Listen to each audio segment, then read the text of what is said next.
Hi everyone, and welcome to Tanya And Tianna, English. We'd like to start by thanking two of our listeners, Robert for suggesting this part 2 of the Amsterdam video, and Max for asking a question we wouldn't have thought about otherwise. So let's go ahead and get started.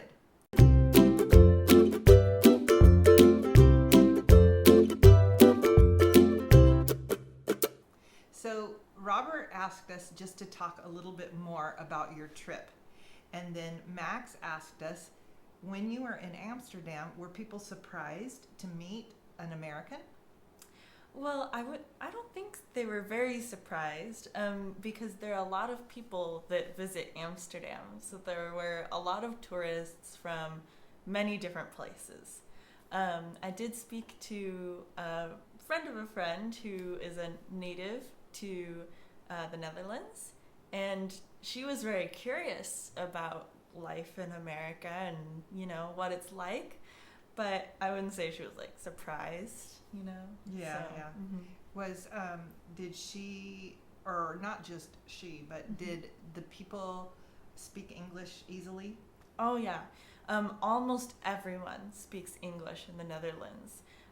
If you live there, you probably speak both Dutch and English. It was pretty cool and very easy to get around, so I was grateful for that.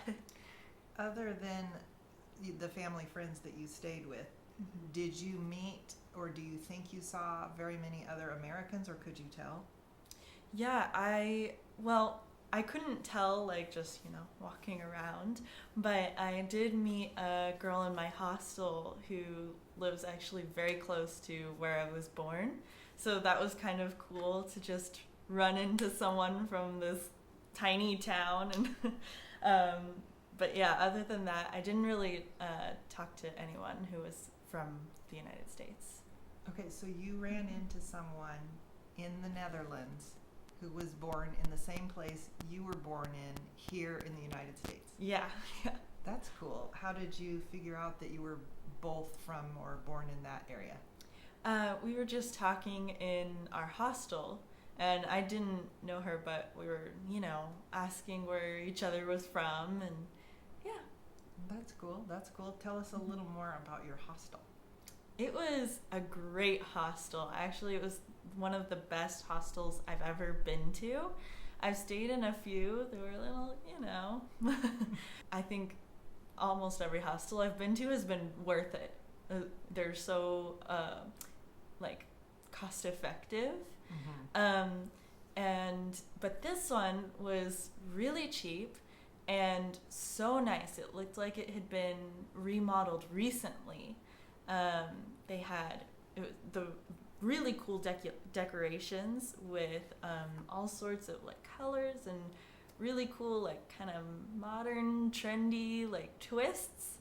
They had So what do you mean by modern trendy twist? Can you describe that in another way? Yeah, so the building itself was actually pretty old, but on the inside they had totally redone it. They had fixed it and cleaned it and decorated it so that it was more new.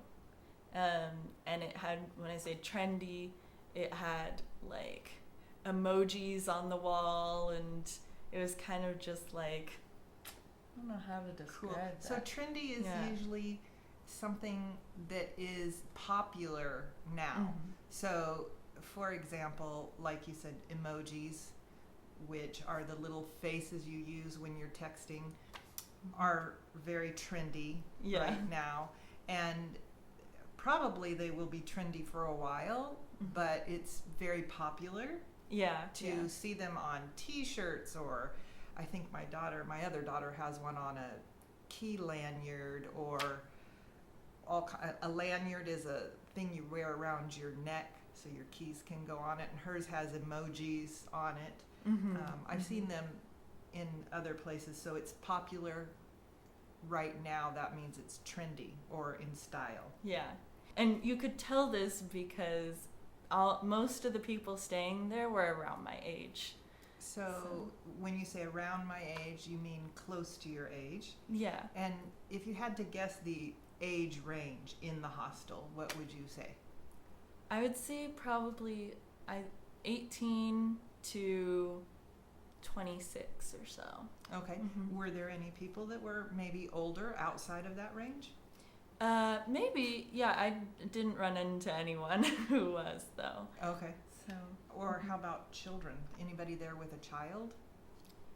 I didn't see any children at this one. I have seen children at hostels, like maybe a family staying together. But this one I think was mostly students or young adults. Okay. Yeah. Okay. I know in the past you've stayed at hostels where you stayed in a large room, but this one was a little different, right? Yeah, it was really great. So it was, I think, 6 beds in a room, like 3 bunk beds where you have 2 beds over each other. And it was a really nice room. We had our own bathroom and like shower next in the room, which is uncommon.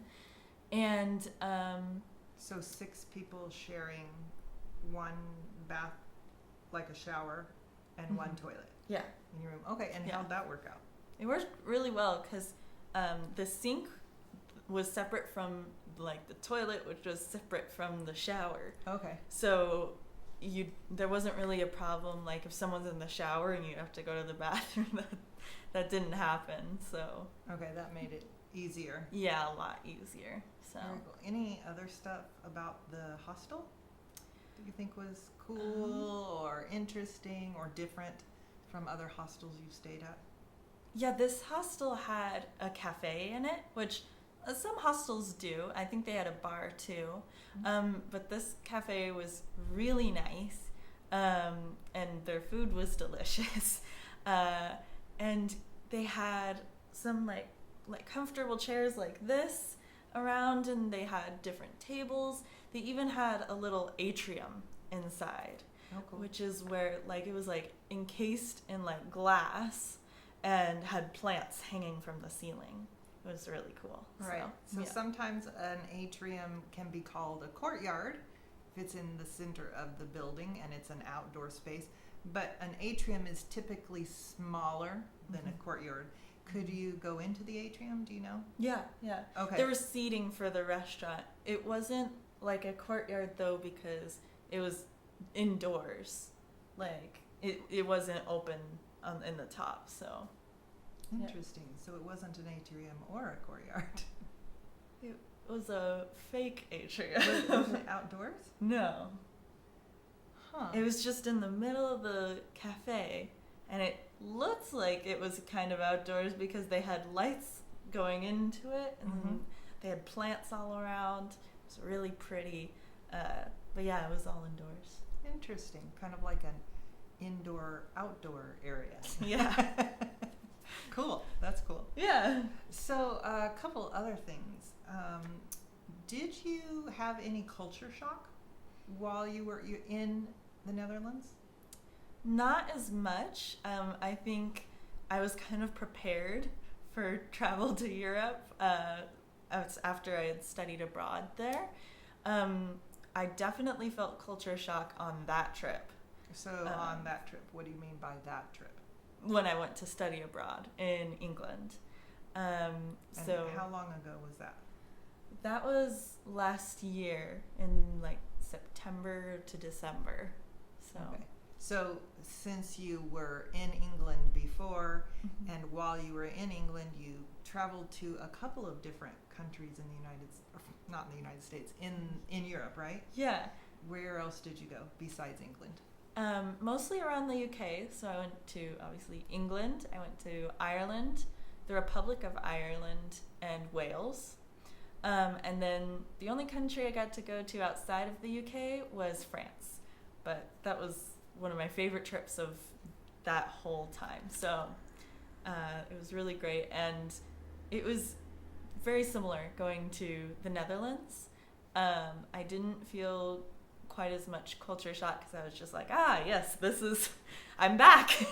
Something that I've done before. Yeah. Yes, exactly. So you kind of already understood the money and the travel and that kind of thing. It is really different than the United States. Yeah, the first time I went, like when I landed in London, I was completely in culture shock. I had looked at the money before and tried to familiarize myself with it so I wouldn't be holding up lines, meaning I wouldn't be taking a long time where there were a lot of people in line, like to pay for something.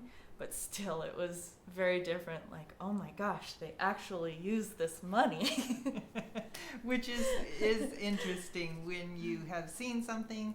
Maybe you've heard about it all of your life. Maybe you've seen it on a video, on television, or on the internet. But then when you see it in real life, it makes it very real. Yeah, for sure. Which I can relate to as well. So, so not much culture shock then in New Amsterdam. Not New Amsterdam. That's a TV show. So, how about, was there anything that you didn't get to see that you'd really love to see, that you'd love to go back and see in the Netherlands or in Amsterdam itself? Or I'm not really sure. I think I saw a lot of the like touristy things. I only really had 2 full days there, but I packed in a lot. What do you mean by I packed in a lot? I went to one place, then the next place, then the next place. I did a lot in one day. Yeah. I would like to have been able to spend more time there, just kind of relax and maybe walk around or do stuff like that. I had a friend who studied in the Netherlands, in Groningen. I have no idea if I'm pronouncing that right, but he said it was a really cool city, and I would have liked to have been able to go there. So yeah, or some of the small towns, because you didn't really make it to a small town, right? Yeah, and actually one of the smaller cities I was in, Maastricht, is really close, I think perhaps bordering with Belgium. So my professor who was with me went to Belgium, and I wish I could have done that too. But yeah.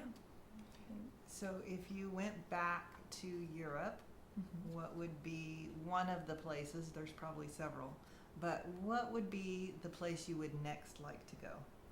Probably Greece. I was planning to go to Greece and it didn't quite work out, so that would be my next destination. But I also loved France so much that I would like to go back and explore some of the cities outside. I mean, I just went to Paris, which is the most popular place to go, it seems like. So I'd like to explore some of the rest of France. Yeah, that would be awesome, I think. Very nice. All right. Any other thing you can think of that people might be interested in hearing about the Netherlands?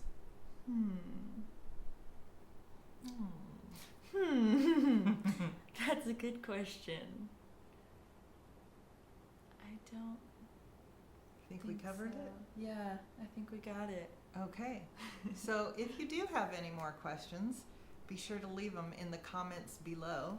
And let us know in the comments, what's your favorite destination in Europe? I'd love to hear it. Yes, what kind of suggestions you have for us where we should travel. Yeah. All right, we'll see you guys in the next one. Bye. Bye.